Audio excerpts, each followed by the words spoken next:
రాయబోతున్నారు. అందుకే ప్రాణాలతో బయటపడ్డారన్న సీఎం జగన్.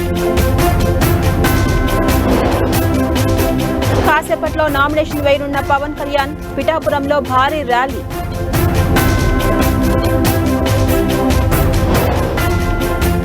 మరి కాసేపట్లో మహబూబ్ నగర్ జిల్లాకు రేవంత్ రెడ్డి కొడంగల్ నియోజకవర్గ నేతలతో సమావేశం. 15 ఆగస్టు తర్వాత రైతు రుణమాఫీ అంటున్నారు. రేవంత్ మోసం పార్ట్ 2 మొదలు పెట్టారన్న కేటీఆర్. ఖమ్మం కాంగ్రెస్ అభ్యర్థిపై కొనసాగుతున్న సస్పెన్స్. అధికారిక ప్రకటన రాకముందే రఘురాం రెడ్డి నామినేషన్. నేతలు పార్టీలు మారడం ట్రెండ్ గా మారింది. ఖజానా ఖాళీ చేసే ఉచితాలు సరికాదన్న వెంకయ్య.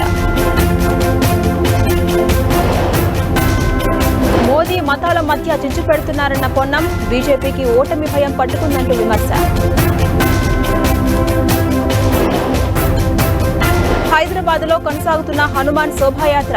పటిష్ట బందోబస్తు ఏర్పాటు చేసిన పోలీసులు.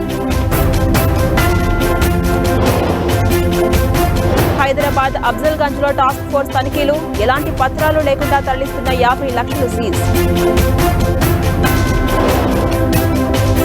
కాంగ్రెస్ హయాంలో మతం ఆధారంగా రిజర్వేషన్లు. వారివి ఓటు బ్యాంకు రాజకీయాలన్న ప్రధాని మోదీ.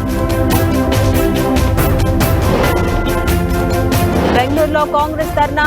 కరువు సాయం అందించడంలో కేంద్రం నిర్లక్ష్యంపై నిరసన.